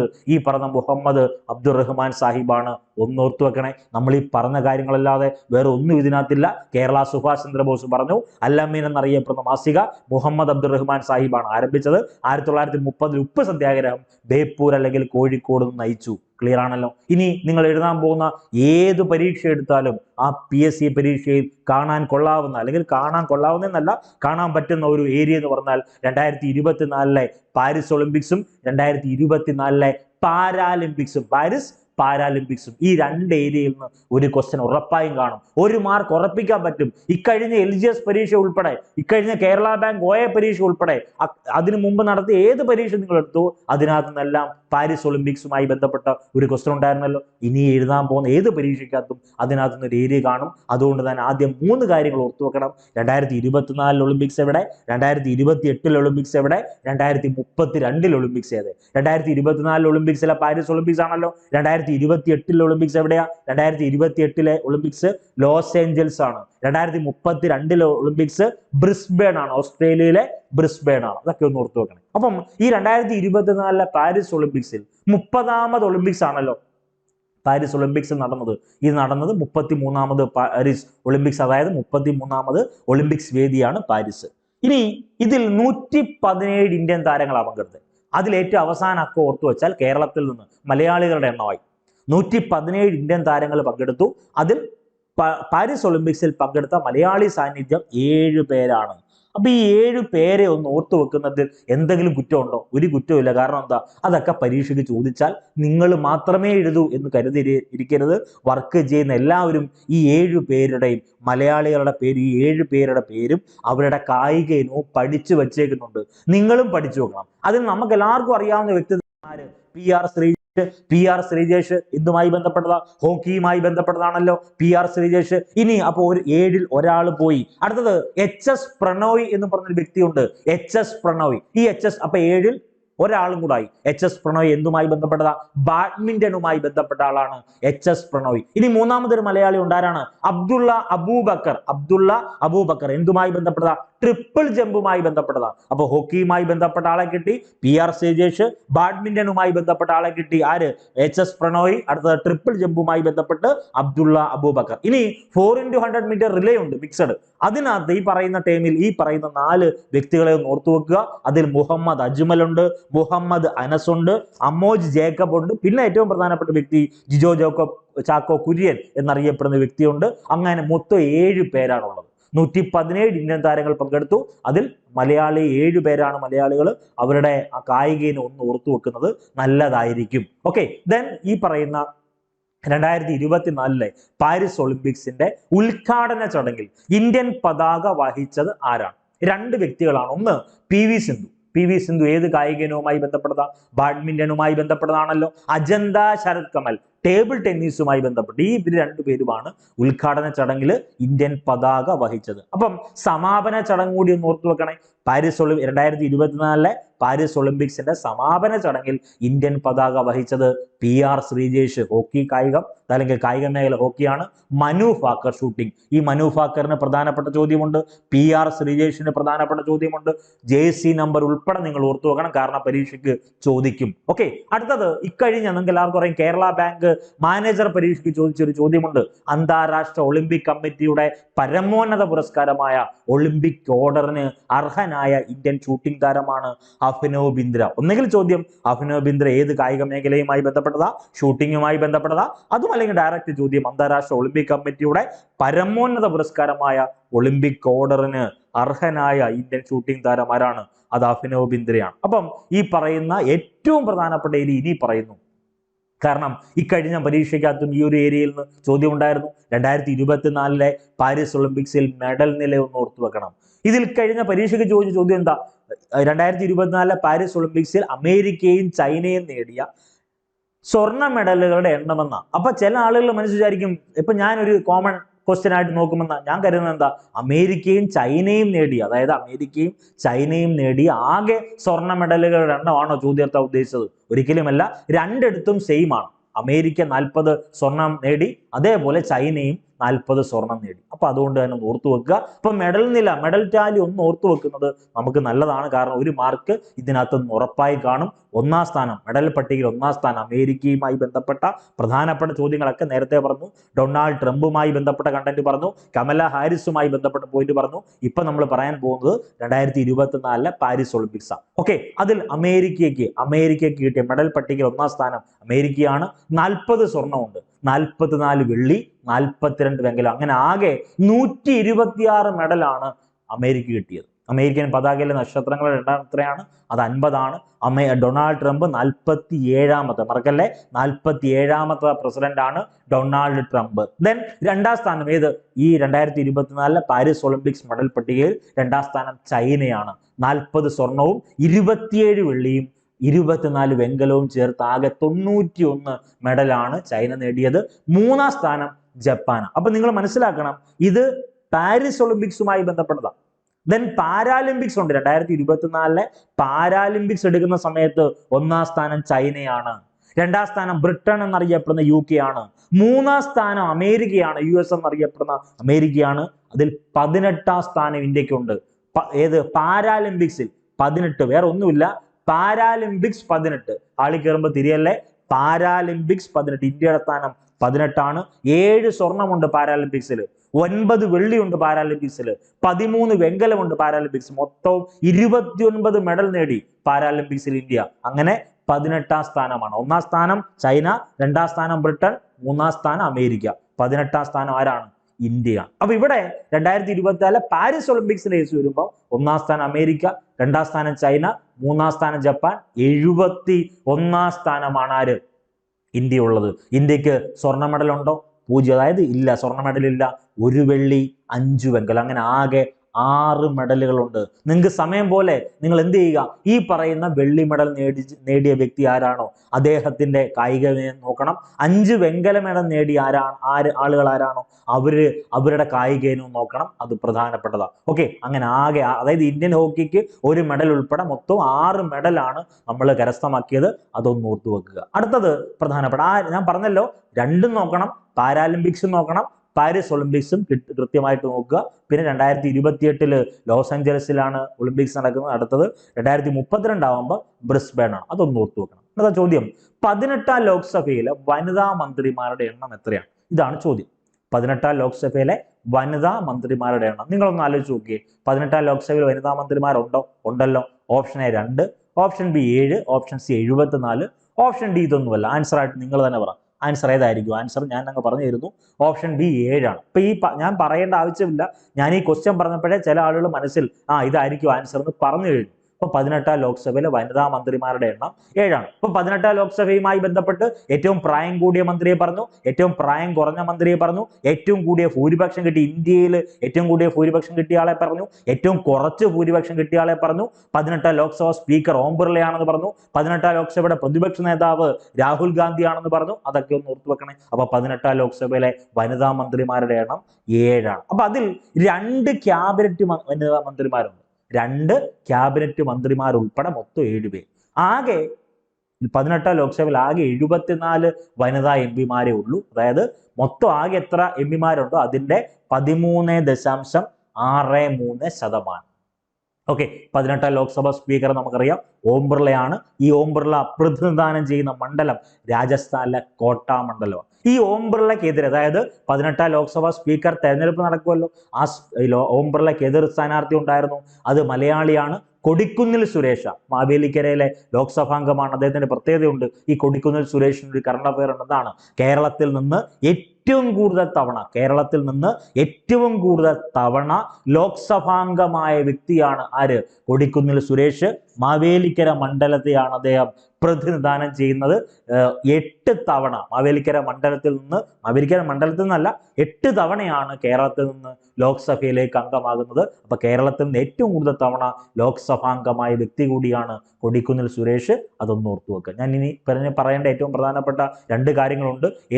ഈ ഭൂരിപക്ഷവുമായി ബന്ധപ്പെട്ട് 18ാം ലോക്സഭയിൽ കേരളത്തിൽ നിന്ന് 20 ലോക്സഭാ സീറ്റുകളുണ്ടല്ലോ. അപ്പൊ അതിനകത്ത് വയനാട് മത്സരിച്ച രാഹുൽ ഗാന്ധി അവിടെ നിന്ന് എന്ത് ചെയ്യുന്നു?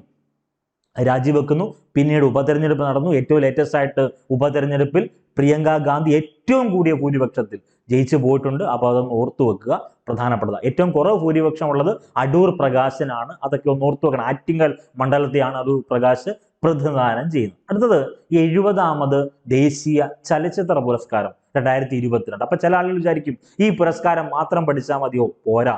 ഈ പുരസ്കാരങ്ങളൊപ്പം തന്നെ 69ാമത്തെയും ഈ പറഞ്ഞ 68ാമത്തെയും 71ാമത്തെയും ഒക്കെ നിങ്ങൾ പഠിക്കുമല്ലോ. ഓരോ പുരസ്കാരങ്ങളും 71ാമത്തെ പഠിക്കാൻ സാധ്യതയില്ല. കാരണം 70ാമത്തെ വരെയാണ് ഇപ്പൊ ഏറ്റവും ലേറ്റസ്റ്റ് ആയിട്ട് പ്രഖ്യാപിച്ചു വെച്ചേക്കുന്നത്. 2022 70ാമത് ദേശീയ ചലച്ചിത്ര പുരസ്കാരത്തിൽ മികച്ച നടൻ ഋഷഭ് ഷെട്ടിയാണ്. ഋഷഭ് ഷെട്ടി അദ്ദേഹത്തിന്റെ ചിത്രം, ഏത് ചിത്രത്തിലെ അഭിനയ മികവിനാണ് അദ്ദേഹത്തിന് മികച്ച നടൻ പുരസ്കാരം കിട്ടിയത്?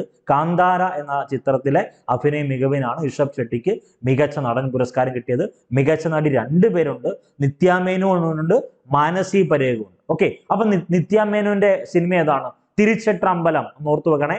തിരുച്ചിട്ടമ്പലം എന്ന സിനിമയിലെ അഭിനയ മികവിനാണ് മികച്ച നടി പുരസ്കാരത്തിൽ ഒരാള് നിത്യ മേനോനാകുന്നത്. അപ്പൊ മാനസി പരേഖുണ്ട്. മാനസി പരേഖിന്റെ ചിത്രം കച്ച് എക്സ്പ്രസ് ആണ്. മികച്ച ചിത്രം ഏതാ? ആട്ടമാണ്. ഏറ്റവും മികച്ചയാണ്. 70ാമത് ദേശീയ ചലച്ചിത്ര പുരസ്കാരത്തിൽ മികച്ച ചിത്രം ആട്ടമാണ്. മലയാളികൾക്ക് അഭിമാനിക്കാം. ആനന്ദ് ഏകർഷിയാണ് അത് സംവിധാനം ചെയ്തത്, ആട്ടം സിനിമ. മികച്ച മലയാള ചിത്രം ചോദിച്ചാൽ അത് സൗദി വെള്ളയ്ക്കാണ്. തരുൺമൂർത്തിയാണ് അത് സംവിധാനം ചെയ്തത്. മികച്ച മലയാള ചിത്രമുണ്ട്, മികച്ച ചിത്രമുണ്ട്. രണ്ട് ചോദ്യമാണ്. അടുത്തത് മികച്ച സംവിധായകൻ. ഈ പറയുന്ന ടേമുകളെല്ലാം നിങ്ങൾ പഠിക്കണം. എല്ലാം പഠിച്ചു വെച്ചേക്കുന്നുണ്ടായിരിക്കാം. ഒന്ന് റിവൈസ് ചെയ്യുന്നു. മികച്ച സംവിധായകൻ സൂരജ് ബർജാത്തിയാണ്. അദ്ദേഹത്തിന്റെ സിനിമ ഇഞ്ചായി എന്ന സിനിമയുടെ സംവിധാന മികവിനാണ് മികച്ച സംവിധായകൻ പുരസ്കാരം കിട്ടിയത്. അടുത്തത് കച്ച് എക്സ്പ്രസിന് ഏറ്റവും പ്രധാനപ്പെട്ട ചോദ്യം. നമ്മൾ നേരത്തെ പറഞ്ഞു മാനസി പരേഖ് കച്ച് എക്സ്പ്രസിൽ അഭിനയ മികവിനാണല്ലോ ഏറ്റവും മികച്ച നടിമാർ. 2 പേര് അവാർഡ് ഷെയർ ചെയ്യുന്നുണ്ട്. അതിലൊന്നാണ് മാനസി പരേഖ്, മറ്റൊന്ന് നിത്യ മേനോനാണ്. അതൊന്ന് ഓർത്തു വെക്കുക. അപ്പൊ അതിൽ കച്ച് എക്സ്പ്രസിന്റെ പ്രത്യേകത സാമൂഹിക വിഷയങ്ങൾ ആസ്പദമാക്കിയുള്ള മികച്ച ചിത്രം. പരിസ്ഥിതി സംരക്ഷണം, ഇതാണ് ഇമ്പോർട്ടന്റ് ആയിട്ടുള്ള ടീം. പരിസ്ഥിതി 2022 70ാമത് ദേശീയ ചലച്ചിത്ര പുരസ്കാരത്തിൽ പരിസ്ഥിതി സംരക്ഷണത്തിനുള്ള മികച്ച ചിത്രം കച്ച് എക്സ്പ്രസ് ആണ്. ഒന്ന് ഓർത്തു വെക്കണം. ഇനി അപ്പൊ ആ ഒരു പുരസ്കാരങ്ങൾ കിട്ടും. അത് മാത്രം പഠിച്ചാൽ പോരാ, ഇനിയുള്ള കണ്ടന്റ് വായിച്ചു പോകണം. ദെൻ അടുത്തത് കേരളത്തിലെ പ്രധാനപ്പെട്ട പദവികൾ, ഏറ്റവും പ്രധാനപ്പെട്ട പദവികൾ ഒന്ന് ഓർത്തു വെക്കുക. അതിൽ ഏറ്റവും ലേറ്റസ്റ്റ് ആൻസർ ഞാനങ്ങ് പറഞ്ഞുതരാം. ഹൈക്കോടതിയുടെ നിലവിലെ ചീഫ് ജസ്റ്റിസ് നിതിൻ മധുകർ ജാംതറ. ശരിയാണല്ലോ, അതൊന്ന് ഓർത്തു വെക്കണേ. ചീഫ് സെക്രട്ടറി ശാരദാ മുരളീധരനാണ്. മനുഷ്യാവകാശ കമ്മീഷന്റെ ചെയർമാൻ അത് അലക്സാണ്ടർ തോമസ് ആണ്. കേരളത്തിലെ പുതിയ ലോകായുക്ത N അനിൽകുമാർ. അങ്ങനെ 4 പ്രധാന പദവികൾ ഒന്ന് ഓർത്തു വെക്കുക. അപ്പൊ ചില ആളുകൾ കരുതും ഇത് മാത്രം പഠിച്ചാൽ മതിയോ? പോരാ, കേരളത്തിലെ മന്ത്രിസഭ പഠിക്കണം, കേരളത്തിലെ പ്രധാനപ്പെട്ട മന്ത്രിമാരെ പറ്റി പഠിക്കണം. 3 വനിതകളുണ്ടെന്ന് ഓർക്കണം. എങ്ങനെയാ വനിതകളെ പഠിക്കുന്നത്? ബിന്ദു, ചിഞ്ചു, വീണ. ഒന്ന് ഓർത്തു വെക്കണേ. ബിന്ദു, ചിഞ്ചു, വീണ. ജസ്റ്റ് ഓർത്തു വെക്കുകയാണ്. 1 മാർക്കിന് വേണ്ടിയാണ്. ഒരിക്കലും മന്ത്രിമാരെ നമ്മൾ വില കുറച്ച് കാണുമല്ല, വാല്യൂ കൊടുക്കുക തന്നെ ചെയ്യുന്നു. 1 മാർക്ക് നമ്മുടെ ഓർമ്മയിൽ കിട്ടാൻ വേണ്ടി പറയുവാണ്. ബിന്ദു, ചിഞ്ചു, വീണ. ഒന്ന് ഓർത്തു വെക്കണം. ഓക്കെ, അപ്പൊ അതുമായി ബന്ധപ്പെട്ട് ടീമുകളൊക്കെ ഒന്ന് ഓർത്തു വെക്കുക. ദെൻ ഏറ്റവും പ്രധാനപ്പെട്ട അടുത്ത ഒരു ഏരിയയിലേക്ക് നമ്മൾ പോവുകയാണ്. നമുക്ക് എല്ലാവർക്കും അറിയാവുന്നതാണ്, ഒരു വ്യക്തിയെ, പ്രധാനപ്പെട്ട ഏതെങ്കിലും ഒരു വ്യക്തിയുടെ വിയോഗം മത്സര പരീക്ഷയിൽ ഒരു ചോദ്യമായി വരുന്നുണ്ട്. ആ ചോദ്യം വരുന്നതിന്റെ ലോജിക്ക് പറയുന്നു, ഈ പറയുന്ന വ്യക്തി അത് ആരും ആയിക്കോട്ടെ, അത് സ്ത്രീ ആയിക്കോട്ടെ, പുരുഷനായിക്കോട്ടെ, ലോക പ്രശസ്തി ആർജിച്ച വ്യക്തി ആയിക്കോട്ടെ, സാഹിത്യ മേഖലയുമായി ബന്ധപ്പെട്ടതായിക്കോട്ടെ, ഏത് മേഖലയിലുള്ള വ്യക്തി മരിക്കുകയാണ് അല്ലെങ്കിൽ വിയോഗം സംഭവിക്കുകയാണെങ്കിലും ചോദ്യകർത്താവ് അതിൽ നിന്ന് ചോദ്യം വരുന്നത് അല്ലെങ്കിൽ അതിൽ ഏറ്റവും പ്രാധാന്യം അർഹിക്കുന്നത് അതിന്റെ ഡേറ്റ്, അതായത് ഈ പറയുന്ന ആള് മരിച്ച ഡേറ്റിൽ എന്ന വസ്തുതയ്ക്കുപരി ഈ പറഞ്ഞ വ്യക്തികൾക്ക് മറ്റേതെങ്കിലും തരത്തിലുള്ള സംഭാവനകൾ എന്ന് പറഞ്ഞാൽ ഏതെങ്കിലും പുസ്തകങ്ങള്, ഏതെങ്കിലും ആത്മകഥകള്, ജീവചരിത്രങ്ങള്, ഏറ്റവും പ്രധാനപ്പെട്ട സാഹിത്യ സൃഷ്ടികള്, ഏതെങ്കിലും മുൻകാല ചരിത്രവുമായി ബന്ധപ്പെട്ട ഏതെങ്കിലുമൊക്കെ മുന്നേറ്റങ്ങൾ എന്ന് പറഞ്ഞാൽ ഏതെങ്കിലുമൊക്കെ നമ്മൾ പറയത്തുള്ളൂ ഏറ്റവും പ്രധാനപ്പെട്ട വ്യക്തിത്വം, ഇന്ത്യയിൽ ആദ്യമായിട്ട് തെരഞ്ഞെടുപ്പ് അല്ലെങ്കിൽ ഇന്ത്യയിൽ ആദ്യമായിട്ട് സർജറി, അങ്ങനെയൊക്കെയുള്ള വിശേഷണങ്ങൾ ഉണ്ടെങ്കിൽ അതൊന്ന് ഫോക്കസ് ചെയ്യുന്നത് നല്ലതായിരിക്കും. ഏതെങ്കിലും കണ്ടുപിടുത്തം നടത്തിയ വ്യക്തിയാണ് മരിക്കുന്നതെങ്കിൽ അടുത്ത മത്സര പരീക്ഷയ്ക്ക് ചോദിക്കുന്നത് ഇന്ന കണ്ടുപിടുത്തം നടത്തിയത് ആര് എന്നൊരു ചോദ്യത്തിലേക്ക് പോകും. അപ്പൊ ചോദ്യകർത്താവ് ആ ഒരു മേഖലയിലേക്ക് ചോദ്യം കൊടുക്കുന്നുണ്ട്. അതുകൊണ്ട് തന്നെ നമുക്ക് പഠിക്കേണ്ട ഏരിയ പറയുന്നു. ഒന്നാമത്തെ ഒരു വിയോഗം യാമിനി കൃഷ്ണമൂർത്തിയാണ്. നമുക്ക് എല്ലാവർക്കും അറിയാവുന്നതാണ്. ഇന്ത്യയിലെ പ്രശസ്ത ഒരു ഡാൻസർ ആണ് ഈ പറയുന്ന യാമിനി കൃഷ്ണമൂർത്തി. അവർ 2024 ഓഗസ്റ്റ് 3 ന്യൂഡൽഹിയിൽ വെച്ച് മരിക്കുകയുണ്ടായി. ഈ യാമിനി കൃഷ്ണമൂർത്തിയുമായി ബന്ധപ്പെട്ട കണ്ടന്റ് ആണ് നമുക്ക് വേണ്ടത്. ഒന്ന്, യാമിനി കൃഷ്ണമൂർത്തി 1940 ജനിക്കുന്നു, 2024 മരിക്കുന്നു. പ്രശസ്ത നർത്തകിയാണ്. ഭരതനാട്യം, കുച്ചിപ്പുടി മേഖലയുമായി പ്രാവീണ്യമുള്ള സ്ത്രീയാണ്. ഓക്കെ, 1968 അവർക്ക് പത്മശ്രീ ലഭിച്ചു. ഇതാണ് നമുക്ക് വേണ്ടത്. 1968 പത്മശ്രീ ലഭിച്ചു. 2001 പത്മഭൂഷൺ ലഭിച്ചു. 2016 പത്മവിഭൂഷൺ ലഭിച്ചു. ഇവർക്കൊരു ആത്മകഥയുണ്ട്, എ പാഷൻ ഫോർ ഡാൻസ്. ഇതാണ് നമുക്ക് വേണ്ട ചോദ്യം. അപ്പം യാമിനി കൃഷ്ണമൂർത്തിയുടെ ആത്മകഥയുടെ പേര് എ പാഷൻ ഫോർ ഡാൻസ് ആണ്. അതൊന്ന് ഓർത്തു വെക്കുക. ഓക്കെ, ദെൻ ആ PSC ബുള്ളറ്റിന് കൊടുത്തേക്കുന്ന പ്രധാനപ്പെട്ട വിയോഗങ്ങൾ പറയാണ്. ഒന്ന്, സ്വകാര്യത മൗലിക അവകാശമാക്കാൻ വേണ്ടി പോരാടിയ ഒരു ചീഫ് ജസ്റ്റിസ് ഉണ്ട്. കർണാടക ഹൈക്കോടതിയുടെ മുൻ ജഡ്ജി ആയ ജസ്റ്റിസ് KS പുട്ടസ്വാമി അന്തരിക്കുന്നു. അപ്പൊ ഈ വ്യക്തിത്വത്തെ ഒന്ന് ഓർത്തു വെക്കണേ. ഇന്ത്യയിൽ സ്വകാര്യത മൗലിക അവകാശമാക്കാൻ പോരാടിയ വ്യക്തിയുടെ പേര് KS പുട്ടസ്വാമി. അതൊന്നും അദ്ദേഹത്തിന്റെ വിയോഗവുമായി ബന്ധപ്പെട്ട ചോദ്യമാണ്. ഇനി ഏറ്റവും പ്രധാനപ്പെട്ട വ്യക്തിത്വമാണ് കിൻസി ജോൺസ്. അപ്പൊ ഞാൻ ഒരു ക്വസ്റ്റ്യൻ നിങ്ങളോട് ചോദിക്കുവാണ്, അത് ആൻസർ നിങ്ങൾ കമന്റ് ചെയ്യണം. കിൻസി ജോൺസിന്റെ ആത്മകഥയുടെ പേര് എന്താണ്? ആൻസർ അറിയാമെങ്കിൽ ഒന്ന് കമന്റ് ചെയ്തേ. ഒന്നുമില്ല, US പോപ്പ് സംഗീത ലോകത്ത് 7.5 പതിറ്റാണ്ടിലേറെ നിറഞ്ഞു നിന്ന ഒരു വ്യക്തിത്വമാണ് കിൻസി ജോൺസ്. 28, ഒന്ന് ആലോചിച്ച് നോക്കണം, 28 ഗ്രാമി പുരസ്കാരങ്ങൾ നേടിയിട്ടുണ്ട് ഈ വ്യക്തി. ഇദ്ദേഹത്തിന്റെ ആത്മകഥയുടെ പേര് ക്യൂ എന്നാണ്. ഒന്ന് ഓർത്തു വെക്കണേ. കിൻസി ജോൺസിന്റെ ആത്മകഥയുടെ പേര് ക്യൂ എന്നാണ്. അതൊന്ന് ഓർത്തു വെക്കുക. ദെൻ സാരംഗി ഇതിഹാസം പണ്ഡിറ്റ് രാം നാരായൺ അന്തരിക്കുന്നു. അപ്പൊ നമുക്ക് വേണ്ട ചോദ്യം സാരംഗി ഇതിഹാസം പണ്ഡിറ്റ് രാം നാരായൺ. പരീക്ഷയ്ക്ക് വരുന്നത് രാം നാരായൺ എന്ന വ്യക്തിത്വം താഴെ പറയുന്നതിൽ ഏത് മേഖലയുമായി ബന്ധപ്പെട്ട അല്ലെങ്കിൽ സംഗീത ഉപകരണവുമായി ബന്ധപ്പെട്ടതാ. വയലിൻ ഓപ്ഷൻ അത് കാണാം, സാരംഗി ഓപ്ഷൻ അത് കാണാം, സരോദ്, അങ്ങനെയൊക്കെ ഓപ്ഷൻ കാണാമല്ലോ. അപ്പൊ അതൊന്ന് ഓർത്തു വെക്കുക. ദെൻ പ്രധാനപ്പെട്ട വിയോഗങ്ങളിൽ പറയുമ്പോൾ സാഹിത്യ നിരൂപകനായ പ്രൊഫസർ മാമ്പുഴ കുമാരൻ അന്തരിക്കുകയുണ്ടായി. അതൊന്ന് ആ PSC ബുള്ളറ്റിൽ കൊടുത്തേക്കുന്ന മാത്രമേ നമ്മൾ പറയുന്നുള്ളൂ. ദെൻ Q എന്നറിയപ്പെടുന്ന ക്വസ്റ്റ്യൻ ഞാൻ അഡീഷണൽ കണ്ടെത്തി പറഞ്ഞതാണ്. US പോപ്പ് സംഗീത ലോകത്ത് 7.5 പതിറ്റാണ്ടിലേറെ നിറഞ്ഞു എന്ന കിൻസി ജോൺസിന്റെ ആത്മകഥയുടെ പേര് Q എന്നാണ്. അത് PSC ബുള്ളറ്റിൻ ഇല്ല, അത് അഡീഷണൽ ഞാൻ പറഞ്ഞതാണ്. അടുത്തത് പ്രമുഖ സിനിമാ നടനായിട്ടുള്ള നടൻ ചെറുവത്തൂർ TP കുഞ്ഞിക്കണ്ണൻ, അതായത് കുഞ്ഞിക്കണ്ണൻ ചെറുവത്തൂർ, അദ്ദേഹത്തിന്റെ യഥാർത്ഥ പേര് TP കുഞ്ഞിക്കണ്ണൻ എന്നാണ്. അദ്ദേഹം അന്തരിച്ചു. ഇനി ഏറ്റവും പ്രധാനപ്പെട്ട വ്യക്തിത്വം, വിവിധ ഭാഷകളിൽ നിന്ന് ഏകദേശം 107 കൃതികൾ മലയാളത്തിലേക്ക് പരിഭാഷപ്പെടുത്തിയ പ്രമുഖ വിവർത്തകനായ MB സദാശിവൻ അന്തരിച്ചു. അതൊന്ന് ഓർത്തു വെക്കണേ. അപ്പൊ ഈ പറയുന്ന ടേമുകളൊക്കെ ഓർത്തു വെക്കണം. ഓക്കെ, അടുത്തത് നമുക്ക് എല്ലാവർക്കും അറിയാവുന്ന വ്യക്തിത്വമാണ് ഡൽഹി ഗണേഷ്. പ്രശസ്ത തമിഴ്, ഹിന്ദി, തെലുഗു സിനിമാ നടനാണ് ഡൽഹി ഗണേഷ്. അദ്ദേഹം അന്തരിച്ചു. അദ്ദേഹം മലയാളത്തിൽ ഏകദേശം 10 സിനിമകളിൽ അഭിനയിച്ചിട്ടുണ്ട്. ഇതൊക്കെ വേണമെങ്കിൽ ചോദ്യാർത്ഥിന് ചോദ്യമായി കൊടുക്കാം. ഓക്കെ, ദെൻ കേരളത്തിന്റെ മുൻ ഫിഷറീസ് രജിസ്ട്രേഷൻ വകുപ്പ് മന്ത്രി ഉണ്ടായിരുന്നല്ലോ MD പത്മ, അവരന്തരിച്ചു.